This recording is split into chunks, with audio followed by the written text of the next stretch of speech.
方寒是紫殿峰最有希望晋升真传弟子之人。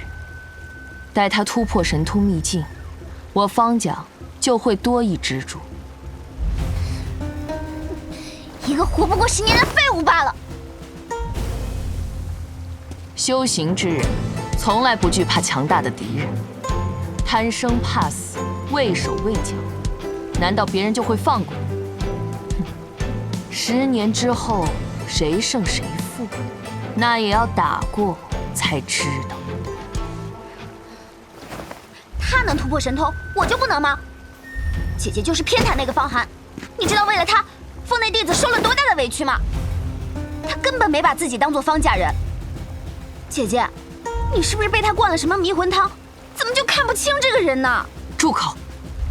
我就是要说，要不是我去全力周旋，峰内弟子早就被孤立了。姐姐却不分青红皂白，还说我的不是。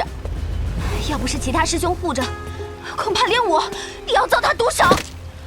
等着吧，他现在敢和华天都师兄过不去，以后就敢。